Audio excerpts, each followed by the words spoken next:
Good morning. Happy season of Epiphany. Epiphany represents light shining out of the darkness. It's surprise, new hope, and wonder. I think Father Paul actually got an epiphany surprise when he asked me to speak, and I said yes. Because there's many times he says, will you do the Eucharist? And I go, no, I'm not going to do that. Will you do this? No, I'm not going to do that. And he knows I'm pretty well going to speak on anything I want to speak on. But I'm happy to be with you guys here today. Epiphany really suits me. It's much better for me than the waiting of Advent or the darkness of Lent. I like Epiphany. I have a lot of awe in my life right now. You know, God surrounds us with awe, and I have a lot in my life right now because we have added 5 grandchildren in the last 4 years. So we went from 1 to 6 very, very fast. 4 of them are 2 and under. So we have a lot of excitement that's going on in our lives. And right before Christmas, we had 2 of our granddaughters that are 2 and 4, and we took them to the Sepulpa shoot. It's where they've taken 4 blocks in Sepulpa and they've decorated overhead, and it's just beautiful. So we took Livy and Emma, and we had them in a wagon, and we were going through the streets of Sepulpa, and a parade was going on. And so they were fascinated. All of these trucks going by, and they were throwing out candy to everyone. So they'd throw candy to us, and then the people around us, if they saw that the girls couldn't get candy, they'd gather it up and go and put it in their wagon. So the girls were having a wonderful time. And we got to the place on the main street where you can look up and see the decorations. And we were walking along, and out of the corner of my eye, I saw something. And I leaned down to Livy, the 4-year-old, and I said, Livy, look, over there is Mary and Joseph and Jesus. And her eyes got really wide, and she goes, I didn't know that they were going to be here. I had to explain that they were people in costumes, but Livy experienced awe, and that's what I want to talk to you about today, the power of awe. I'm going to put my therapist hat on, but I think that at the end of our time, you will sense some of the goodness and the awesomeness of God. But just in case you're worried, I usually speak for a shorter amount of time than anybody else. So you should be happy overall. We'll get out of here pretty quickly, and you'll be happy. So for many decades, psychological research has focused primarily on studying negative emotions, which, of course, we want to get rid of anxiety and depression. We want to get rid of mental disorders. So, of course, they're going to focus on that.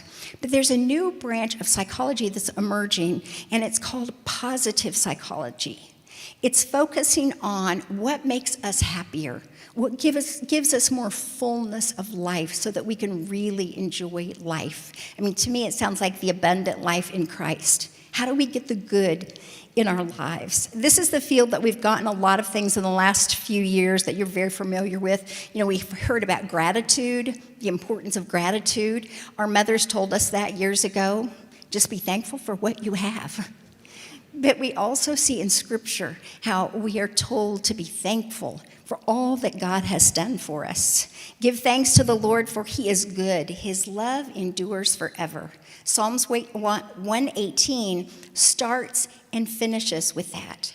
We're reminded to be thankful in all things. And now there's research that proves the benefits of gratitude. Just writing down 5 things every day that you are thankful for will make you emotionally and physically healthier. Now, it can't be the same 5 things. You can't do thankful for my home, I'm thankful for my family, I'm thankful for my health. It has to be a number of things. It has to be things that you notice in every day. So a number of years ago when I wrote a weekly newsletter, I had a section that I called Things That Made Me Smile. And this is that type of thing, like fuzzy socks make me smile. Heaters in my car makes me smile, and I'm very happy for it. At one point, there was a turquoise line down Harvard Avenue. A truck must have had a can of turquoise paint in it, and it turned over. And so for a long ways, there was this little thin turquoise line going down Harvard. It made me smile. It made me happy. It was turquoise, so it was great. What can I say? I often will have clients write down 5 things they did right. You know, our world bombards us with things that we're doing wrong, that we haven't done, that we haven't caught up on, and so we beat ourselves up. So I have clients, before they go to bed, write down, what are 5 things that I did right today? And when I talk to mothers of preschoolers that have toddlers and babies, oftentimes they'll say things like, I didn't get anything done today.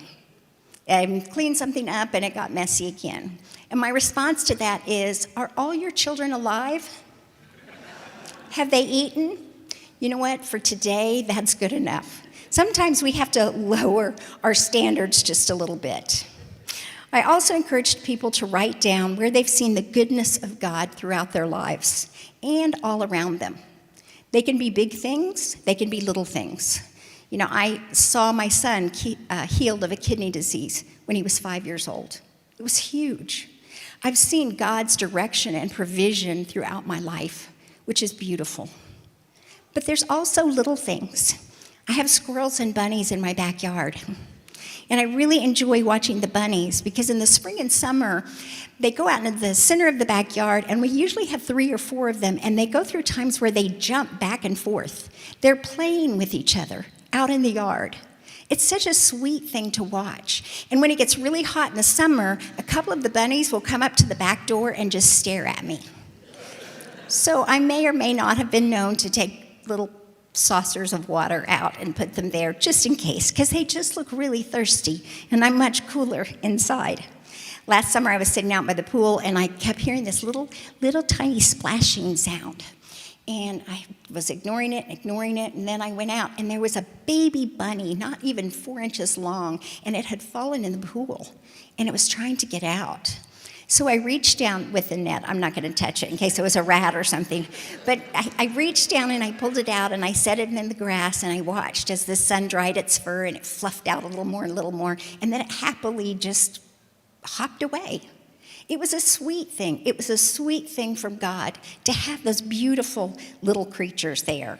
How amazing and thoughtful is God to provide us with something so sweet. Now, those of you that are gardeners, you're thinking, yeah, but bunnies eat the plants. I have started planting verbenias in one area of the garden, and I call it my bunny salad bar. They never have any flowers on them. The bunnies all come and eat, so hopefully that's enough to keep them from eating anything else. Another practice that's come out of positive psychology is mindfulness. I'm sure you're all aware of that.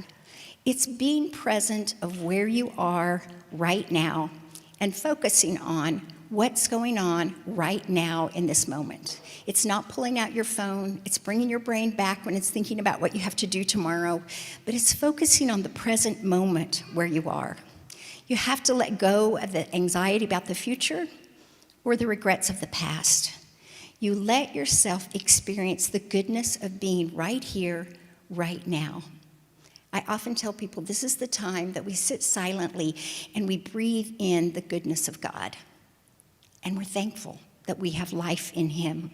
Over our study, we have a sign that says, "Be still and know that I'm God." We need that stillness in our lives. But the thing that has me fascinated right now, the thing that I'm studying the most about, is the concept of awe. So can you imagine being with the disciples in the boat, and the storm is raging all around you, and Jesus is laying there asleep, and the disciples wake him up, and he stands up, and he calms the sea and the storm? Can you imagine what that must have been like? Or what about when Tabitha came back to life again? What awe would we experience in that?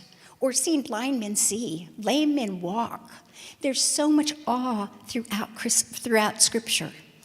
But awe's not new. God created awe before the beginning of the world. Maybe long before that, we don't know. But it's been here. And now we're researching it. And now we're finding and proving that it has incredible benefits. Children experience awe a lot more than adults do. You know that if you've been around them at all. And Jesus calls us to come to him as little children. I think that includes coming to him with a sense and a spirit of awe. New Year's Eve this year, we had all the grandkids and all our kids with us, and we decided to do s'mores in the backyard over our chimenea. So we told the little kids, okay, we've got blankets, and we're going to go outside, and we're going to roast marshmallows and do s'mores in the backyard. And they ran outside, and one of them went, "We're camping!" And so they got so excited, I had to go get all the sleeping bags we had. And I put them out there, and they're running in circles going, "We're camping, we're camping, we're camping." And then I looked over at one point when it was quiet, and there was a 4-year-old and two 2-year-olds laying on the concrete. One of them just had the sleeping bag over him, not under him, looking up at the sky. That would last a minute or so, and then they'd get up and run around some more and say, "We're camping." They found a wonder in awe in something that was so simple. I think we've become desensitized to awe. We've become jaded. We're so busy in what we're doing that we've stopped being Mary sitting at the feet of Jesus, and we've become Marthas, so busy with everything going on in our lives. We're missing the awe in life that God has for us. So how is awe defined? This is the research definition of awe. Awe is when we come across something so vast or profound that it transcends our understanding of the world. I think awe is the magic that everyone is looking for. With each study that's come out, we're finding that awe is very powerful. Awe can transform our lives.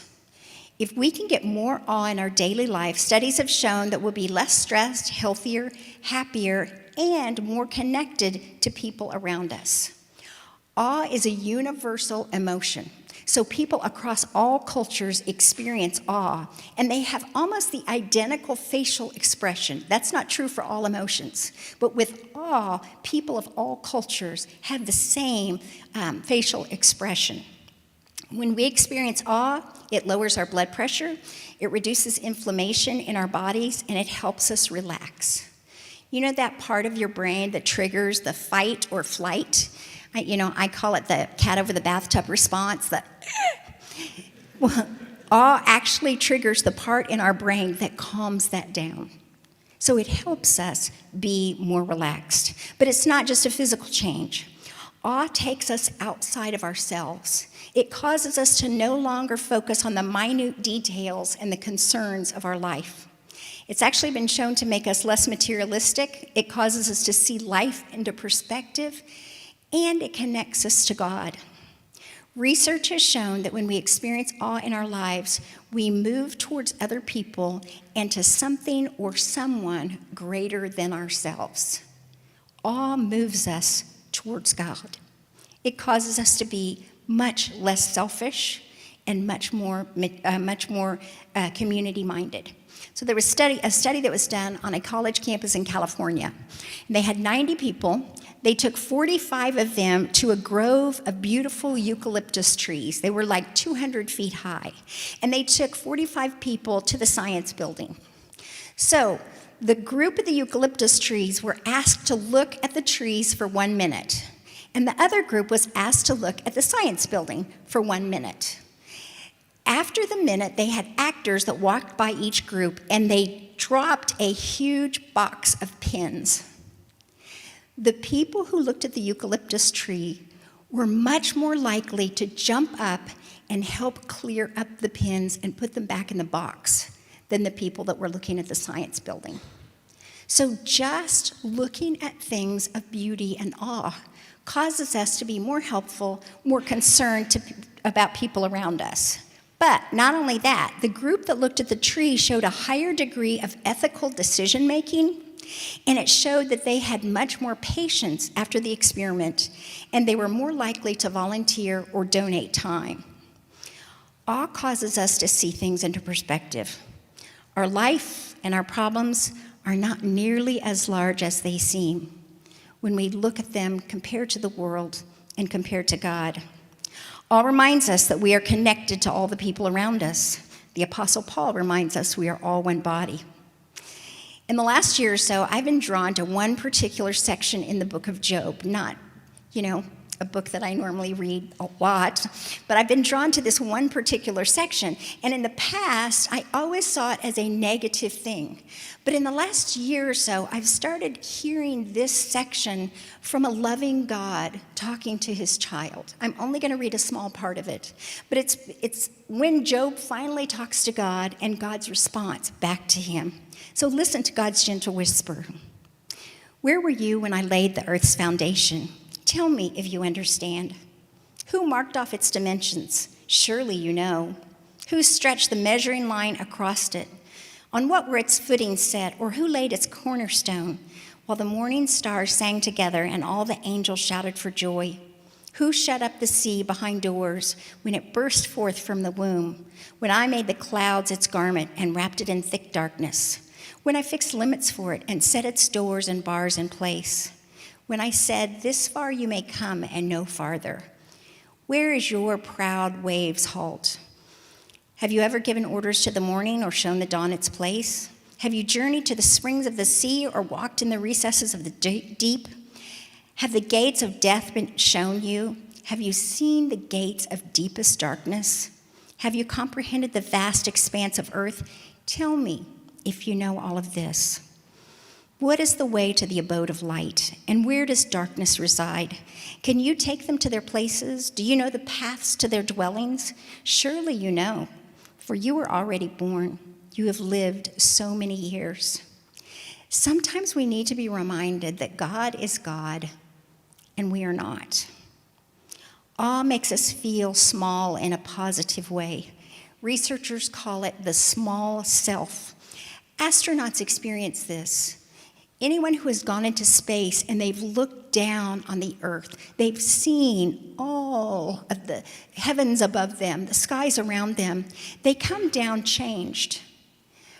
Astronauts come down and generally they develop some type of nonprofit organization, they're more involved in philanthropy, or they do things to help other people because it's put so much of life into perspective. They've seen something bigger, and they've been changed by awe.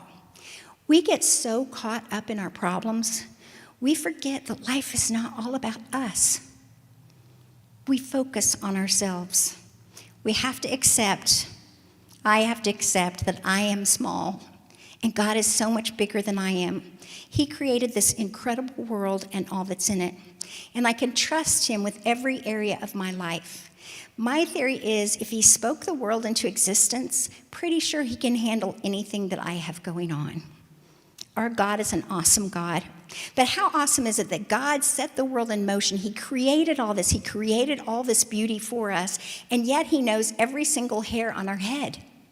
He knows everything about us, and he loves us deeply. Our God is an awesome God, and he has wonder-filled things around it. But we miss them because traffic is bad on Yale. And I've got a report to do. And is that my car making a weird noise? What's going on?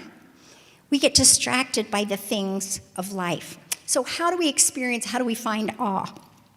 There are certain personalities that are more prone to awe. They are curious, outgoing, and more adventuresome. But it is shown that any personality that experiences awe also increases in those characteristics. So if you're not naturally curious, you become more so by experiencing times of awe. It can be developed in us. Most Americans say that they experience awe in nature. Americans rate that higher than any other culture. Not sure why, but nature is fascinating, and they find awe in nature. I think about times of awe in my life when we were in Mexico and we went whale watching with our friends, and we didn't realize that we were going to be in a very small boat whale watching. And while we were there, the whale, we saw it coming, and then it went underneath our boat and out to the other side, and it was awesome. Scary, but awesome. I was going, do they ever have things like where the whale comes up and your boat's on top of the whale or anything like that? But it was awesome. Or when we were in South Africa and we were down by the ocean, And we were outside and we laid down and we looked at the stars, and there were more stars than I had ever seen in my life. They were bright and beautiful, and the sky was so dark. Such a sense of awe. Going to the mountains, the beach, the national park can help you experience awe, but it doesn't have to be going somewhere. There's nature in Arkansas, in Turkey Mountain, in the gathering space. There's nature in your own backyard if you would just take a look at it. It's all around us. These are gifts from God, beautiful gifts, the changing of the leaves, even seeing a bare tree against a beautiful sunrise. That's a gift. That's a gift of God that is nature. I always say a trip to Southwood is one of my experiences of awe, looking at all the plants that are there. I mean, if they had espresso, I'm pretty sure Southwood would be God's perfect place. I don't know, but I'm just what I'm saying. We experience awe by looking at art and beauty, museums, architecture. Henry Nouwen, the author, got fascinated with Rembrandt's painting, The Return of Prodigal Son. He studied it for a long period of time, and he wrote a book by the same name. And he came out of that experience with some of the richest, deepest insights into our relationship with God, our relationship with each other, and just how God has called us to live. If you haven't read it, I really, really do recommend it. We experience awe in reading or hearing of miraculous stories, or by hearing of acts of bravery, reading biographies of people who have done selfless things. Those can create awe in us as well. And they've found that even looking at awesome things on a screen has the same impact on us.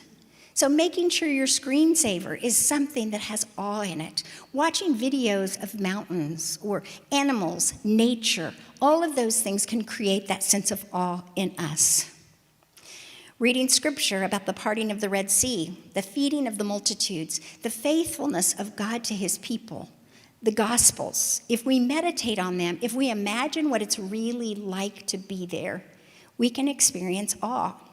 And I think, and this is not in the research, but I think we can have awe in helping others.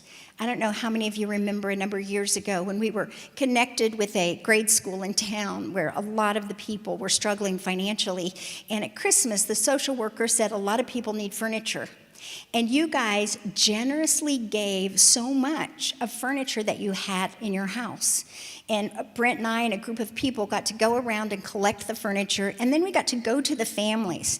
And to see the generosity of the people that gave and the thankfulness of the people that received, it made it a beautiful Christmas for us. There was awe in that. I always encourage my clients to have what I call snapshot memories. You may have heard me talk about that. It's times when you're in your life and you're like, this is good. Things are good right here.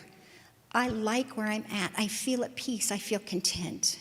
One of my clearest ones was our 25th wedding anniversary, and we were on the Isle of Mull in Scotland. And we were playing golf, and it was a very hilly course. They usually didn't let Americans play on it, but they felt we were fit enough to do it. It was 20 years ago. But we were on this course, and we were up on the highest point, and we looked out, and you could see the sea around the island. And then there was a field next to the golf course, and it was May, and it was lambing season. So there were sheep with newborn lambs, and the daffodils were blooming in the pasture. I mean, you could have made it more perfect.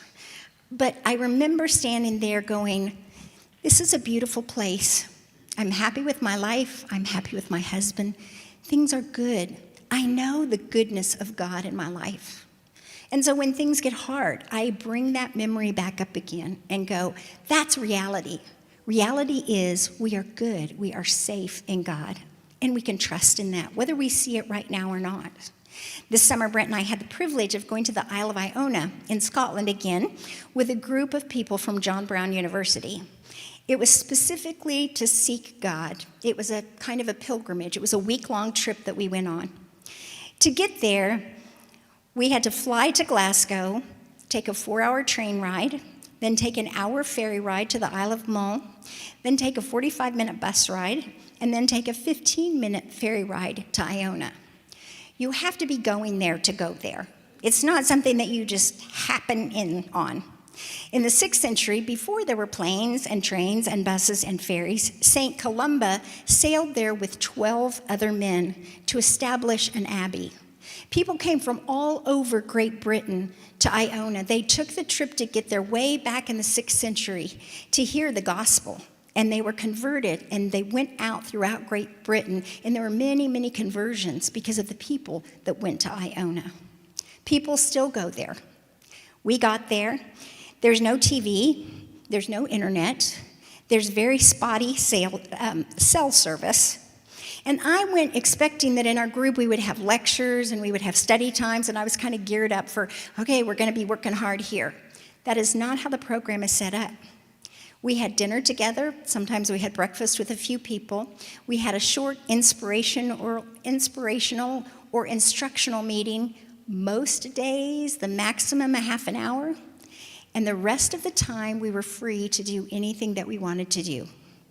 So we hiked, we read, we played. We went to church every night in the abbey that was there. We sat and talked with people that were around us. I had really great naps when I was there. And we sat on the beach where Columba had landed with his 12 disciples. And we thought about what it would be like back in the 6th century to come in this small boat, because the call of God brought us there. I left the island refreshed, renewed, and reset, and with a new sense of awe and wonder. One day we had a time of silence, and it was from breakfast in the morning until afternoon tea. And so I walked down to the end of the island. The island is 3 miles long and about 1.5 miles wide. So I walked, there it is. There's looking out at the ocean. And I walked down to a particular beach, and there was a bench there. And I sat there for hours. And I prayed, and I read, and I journaled, and I felt the presence of God that was there. I want to remember that. And when I look, Brent put that in there, I didn't want a picture of me. I had to have pictures because I wanted to remember that sense of peace, that sense of awe, that connectedness. Just looking at those brings me back to that place. But it's not my imagination. Research has proven just looking at pictures where you experience that peace will bring it back to you again. To experience awe, we need to be intentional and attentional. We don't just hope for awe to happen. We seek it out. We need to slow down and notice the things that are all around us. Turn off our cell phones, set time aside. We have to be still. My sister passed away 5 years ago from breast cancer, and my sister found joy and awe in every single thing of life. From the plants, she would call me and she would tell me, oh, this plant is getting new blooms on it. She loved her neighbors, and so she would get so excited about making cookies to take over to her neighbors. Or so-and-so was sick, and so she would make them dinner and take them over. And she would call and say, there's deer up on the mountains, or we got this much snow. She lived in Colorado. We got this much snow. She had a fascination with those types of things. But she really loved plants, and she had one bedroom that was full of plants, and she watered them, and she took care of them, and she'd clean off their leaves. And she had a Christmas cactus that she had for many, many years, and it would never bloom. But she decided, well, we're in Colorado, even in the house, maybe conditions aren't right for us. And so she just kept nurturing it year after year. She passed away in early December, and our family went to Colorado for the memorial service. And the morning of the memorial service, I got a call from her husband, and he was crying. And he said he got up that morning, I'll probably cry too. He got up that morning and he looked in the plant room, and the Christmas cactus had bloomed that day for the first time ever. He said it was a sign from Sandy, from God. The next year it bloomed on the date of her death. What an awesome and sweet thing for God to do for us. I try to look for awe everywhere, every day. I sleep with my curtains open. Now, I only open them after we turn off the lights, so none of the neighbors can see us. But I sleep with them open so that if I wake up in the night, I can see the stars. And first thing in the morning, I can see the sunrise. I want to celebrate the things that are around me. I look at frost and the patterns in frost. I look at animals. I even kind of like the possums in the backyard behind my office that I watch walking across the fence. A geeky thing I've been doing lately is I've been looking at the sunrise and sunset of different places that I have gone to. Because when we were in the Isle of Iona, I never saw it dark. The sun set so late. So when we were there in Iona, the sunrise was at 4:52 and it set at 10:08. So it was kind of dark in between, but not very dark. But now, today, I looked it up, the sun rose at 8:49 and it set at 4:21. And that's not even the shortest day of the year. Our world is amazing in how God created us. I get fascinated with those kinds of things. I try to find stories about beautiful, brave, miraculous, or joyful things that have happened. When I'm reading Jesus, I do try to imagine that I am reading the Gospels. I do try to imagine that I'm walking with Jesus, or I'm a part of Exodus. I imagine what it would be like to lay down in green pastures. I think it's like the place in Scotland, but warmer. I have an awe of God, of all that he's done, the creation he has blessed us with. It's healing. It is healing for us. In the midst of the crazy world that we're living in, it can restore our souls. And the coolest thing ever, the number one thing that people universally say is their number one thing that causes them awe is the birth of a baby. How amazing that our God came to redeem us, to heal us, to set us free, and he came as a baby. How awesome is that? Albert Einstein said there's two ways to live. One is as if nothing is a miracle, and the other is as if everything is a miracle. So I want to end with a sunset out of our window on the Isle of Mull. I don't know how well you can see that. But I pray that this season of Epiphany brings you an epiphany of the goodness of God, his love for you, and the awe and the wonder that he has for your life. Amen.